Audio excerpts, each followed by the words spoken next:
Today we're going to be looking at cleaning spray guns. Very important to keep it clean and well maintained. Just like in this kitchen, knife, I've got to keep it cleaned and sharp, well maintained. Are you using my dishwasher again? No. Having successfully escaped the clutches of my mother-in-law, I've retreated to the safety of the workshop and set up a table such as this. So we have some thinners in a cup here, putting any of our spray gun parts carefully into there while we're cleaning the rest of the gun. We have a container here. Don't need to put any thinners in there, but a little bit's okay. I'll introduce that a little bit later. A squirty bottle like so, nice jet, filled with thinners. Clean cloths, t-shirt material is ideal, white ones. Any tools that you need for your spray gun, the correct tool. We have a spray gun pipe cleaner, paintbrush, and a toothbrush that is suitable for thinners. And any extra paint or residue paint or scrap paint, you would say, a container like so, to put it into there and bang the lid on. That's all we've got. I'm going to show you a method that I like to use. Found it to be more efficient in using of the cleaning of the spray guns rather than just wasting a lot of thinners by slopping it in there and expecting a result. I'll introduce you to 3 guns and I'll show you them in a second, and I'll also put them on a table and show you them broken down. I find that these 3 are chosen not because of their efficiency or how well they're sprayed, but rather how they're assembled. Then I'll show you how to clean a pot. And the pot, I found cleaning of the pot is fairly universal across the board. Don't worry, there will be a description below with the different time frames if you want to skip ahead at any time. Now the first gun that we're going to be looking at, thank you Bob, is a P102G Workquip. It's a dual setup gun, comes with many different setups. Then we'll be looking at a, thank you Bob, W400. He's given me a Iwatta W400 Bel Air. And the final gun is a Gti Pro Lite made by Devilbiss. Once we do all that and show you the cleaning, again, link below, there will be a summary or any extra thoughts that I feel as if is necessary. So this Devilbiss Gti Pro Lite, you can see there's a little bit extra parts in here. We've got the cap, the tip, a couple of gaskets, needle, as well as the spring and the end cap there for the needle. Whereas you've got this Bel Air made by Iwatta. You got a cap, you got your tip, needle, as well as the spring, and then you got the end piece there. Whereas you look at this Workquip P102G, you have the end cap, you have the tip, then you have a little gasket here, then the needle, the spring, and the end cap. And this one here was chosen because it is a dual-purpose gun, not dual-purpose, but it has different setups. So 1.4, 1.8, and 2.5. That's the reason why I chose these guns. Now we are dealing with thinners, and when we're cleaning our gun and our little parts, it can splash up into our eyes, so it's important to wear the appropriate eyewear, and as well as using gloves as well. We really don't want thinners to get into our body. So thin nitrile gloves are good, but they can break down fairly quickly with the thinners, whereas the big industrial gloves are really good, but they can be a little bit harder to hold the smaller parts of the spray gun. Cleaning of a pot. It's a very time-consuming process, and I know you're excited to see me clean a pot. No, you're not really. Getting a little bit of thinners, squirting out just to help clean and loosen any of the paint on the side, and then pulling the trigger. The gun's not connected to any of the air. Just emptying that out, just running a little bit more. There we go, the thinners is coming out nicely. Then pulling off the pot and putting my W400 off to the side. I'll clean that up a little bit later. And then just using a little bit of thinners again, using my tin here, my little thinners, and a paintbrush just to help get the inside and loosening up all that paint. And the outside, watching the threads.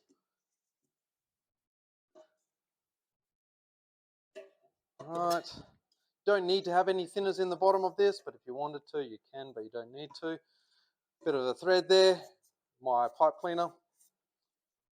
Flipping it over, thinners. And then drying my pot off with a dry t-shirt white material, putting that off to the side, then getting my lid. Just going to remove this little air cap here. Again, purple paint is very, very sticky. Just getting all the threads, then using the thinners again with this nice little nozzle. This little bleeder hole, or this air hole rather, is very important to keep that clear. If it's not clear, just a little bit of, I guess you saw me do a bit of thinners or something just to clear that out. A bit of air for me, thanks. Thanks, Sammy. Sammy's my assistant today. Thank you. And then we're going on to this here. Again, there's a little air hole. If your pot has one of those, making sure that's clear. And a little bit more air. Thank you, Sammy. Thank you. And then we can put it all back together. Important why that hole that is there. If you don't have that hole clear, it can create a bit of a vacuum in your pot and you won't get paint through. There we go. All done. Just before we go ahead and show you how to clean the P102G, just something to be aware of. This gun here, the way it's put together is not what I would call a high trade quality, so don't take apart this. Just put the correct air fitting on there, or don't take apart any of these silver things here. Otherwise you could damage the gun, you'll have to get a new one. So just take apart what I show you, and if you have any questions you can come and ask, especially when it comes to the service kit. The Workquip P102G we're looking at cleaning out, as well as changing over to the different setups. You should have had any of the paint drained out from when you did the pot cleaning. If not, just pull the trigger or drain it out, then pull the trigger and squirt a bit of thinners through there. Take off the little cap there. You can clean that in thinners, but that one's pretty clean. Pull the spring out, pull the trigger. If you can't grab the needle, pull it again. There we go. Grab the end cap here, carefully put it in some thinners, like so. Just going to move this sludge out the side and then deal with the gun a little bit better in the screen. Use the hexagon part of the tool. Don't use these parts here because you can damage the tip with this particular gun. And take this out here and put that into the container. Just take that little bush there. There we go. Don't drop it in there, just nice and subtly. It's good. And then just start working on the gun.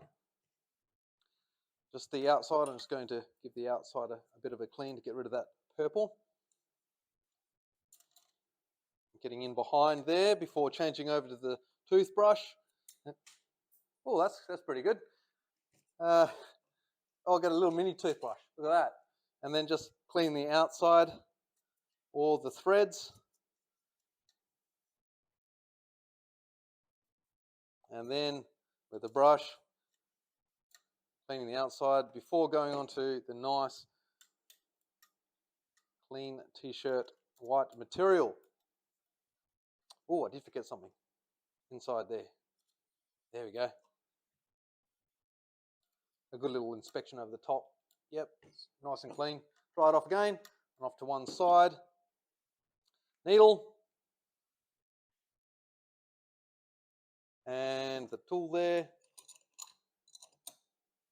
Just to grab this. Here's the little, now mini toothbrush. Getting all of those air holes clear. Important when you get all those air holes clear, if you want to put light behind it, just to see it and turn it at different angles, or if you've got a bit of air handy. Oh, thanks, Sammy. Thanks for picking up my toothbrush as well. And use the tool again. You just want to minimize how much thinners gets on your body or absorbed through your skin. Outside, and again, doing all the little threads to get it nice and clean. So there we have it. So you'll be able to see I will have the cap, the tip, the little bush there, the needle, and the spring. So I'm going to use my little kit. I've already got one prepared. So let's grab my second kit. And I start putting it all together again. Getting my little tip here, putting it in. Oh, I forgot something. Very important. Little bush. The that on there. This one here is generic. You can get ones that change over and can only go one way, but this one here is universal. Put him on like so. Spanner, nice little nip. Putting the air cap on here like so. Before going into the needle, spring, and there we go, all together. You can put a little bit of thinners back through and blow the gun through with a bit of thinners if you so choose. But either way, the gun should be nice and clean for another day. The Iwatta W400.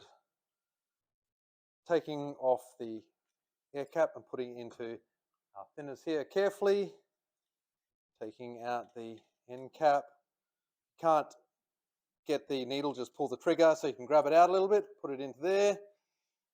And grabbing your tool here, the appropriate one, the hexagon is what you want to use. There we go, just loosen it off. It shouldn't be too tight. All right, then we can work on the gun. You don't need to put thinners all the way in here, and if you are putting thinners in there, make sure the thinners is not above here on the spray gun. And then just the outside cleaning. You'll also find the Star spray gun is done in a similar manner with this particular setup. The quality is vastly different, of course. And the Iwatta is where I would steer more to, but just to give you an idea, it's the same kind of setup.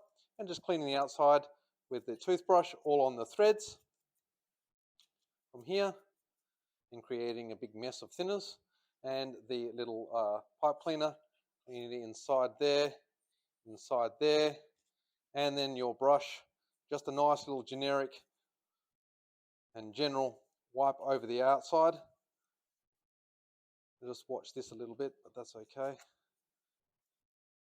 And then wipe down the gun to make it look nice, brand new. Look at that, lovely.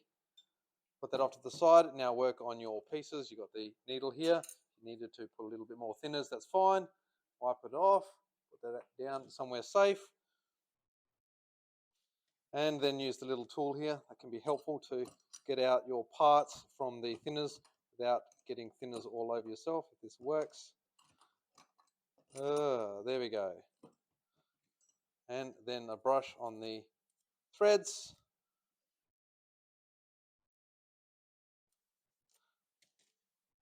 A little bit of a paintbrush on the outside again, and the thinners. You really got to make sure that these holes here are clear. You can put it up to the light or shine some light through and turn it on a few different angles to have a look, but it's important, or otherwise we can get a bit of air. Thanks Sammy for the air. Just to blow out those little air holes if you're not sure. Still pays to have a look at it. And then we put that down, and again, getting the next part. And a little bit of squirt of thinners. Paintbrush. Do the threads. A little bit of a general clean. A little bit of a dry off. And then the exciting part of putting it all back together again.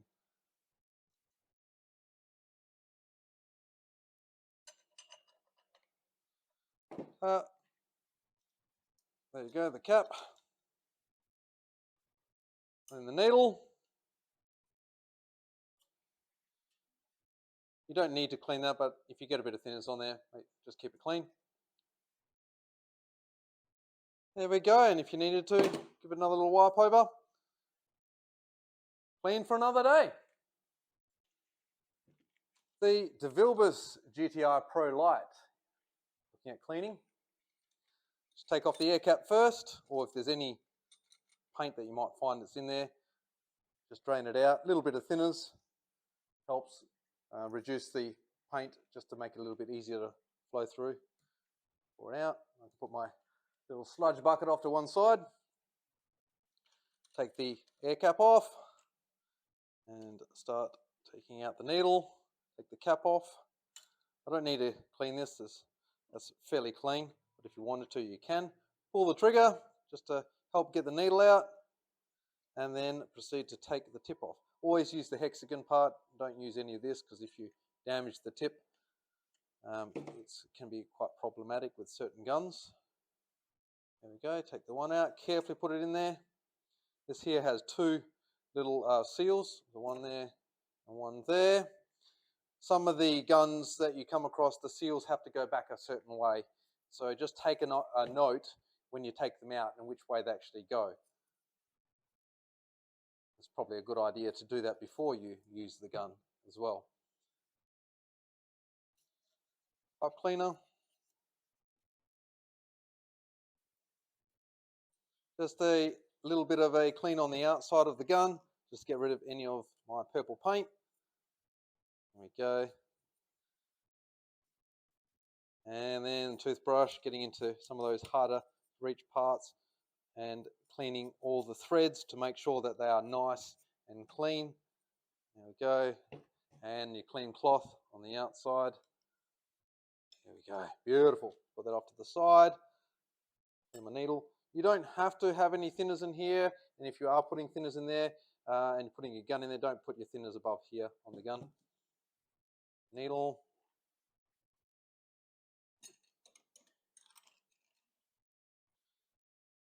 There we go. Toothbrush, making sure all those little air holes are clear. Bit of thinners, nice and close. If you've got a bit of an air handy, thank you, Sammy. Blow that out. Watch your eyes, of course. Thank you. Put that down. And then we have the final one here, the little tip in there. I'm just using my tool just to get it out of the thinners there. Saves you getting it into your skin. Of course, I'm wearing gloves, but it can deteriorate the gloves pretty quickly with the type of gloves I'm using.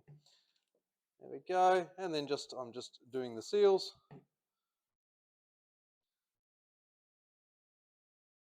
I am rushing through the cleaning process, so make sure that when you're doing it, you do spend the time cleaning the gun to get all of that paint out, because if it's not all done properly, it might come through on your next job.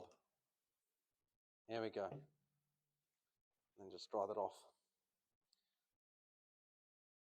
Right, putting it back together.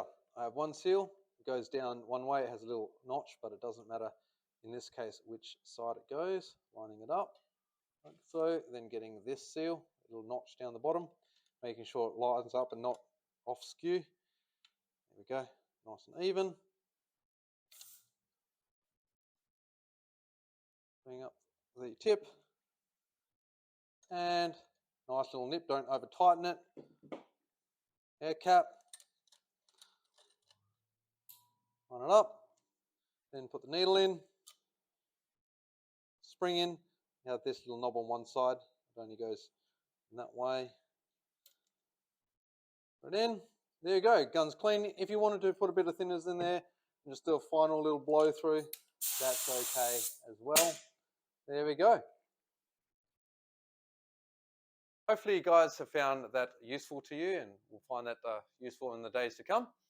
One of the complaints that people say is it takes a long time to clean the gun. Yes, it does. It takes often longer to clean the gun than it does to do the spray job itself. But one of the things I have found are very useful and well worth the investment is going with the bladder system as such. You can actually use to help paint upside down or get to those harder to reach paces. Plus, with this bladder system, when you take the pot off like so, you take this out, that's it, disposed of. That's the cleaning done. And then you put a new bladder in if you've got more work to do. It comes with a little cap with a filtration system there. Put it on. I won't put it on properly. Screw that on and then click straight back onto your gun. Very easy way of going about it. And then you get a unique little fitting there for each individual gun, so make sure you get the right one. The other problem that I found that people do is if you're using these filtration systems for your gun, the amount of times that I've seen people put it in this way, they'll stop your paint getting into there and you will get very little paint, and you'll think the gun's rubbish. Make sure it's up this way so the paint can get through. They're very common problems that I see. Another problem to be aware of when you're cleaning the gun, just this little thing here. All right, that's what is holding the needle. And if it's too tight, the needle won't go in. And if it's too loose, you'll find that there's air going to be shooting out. So just keep a little bit of an eye on that one there. not only with this one here, but you'll find that this one here. This here, the P102G, has a little one here, so just have to watch a little bit if that is loose as well. If it starts coming out, you'll notice it. I think some of the stars come with that as well. Yeah, make sure it's real glossy.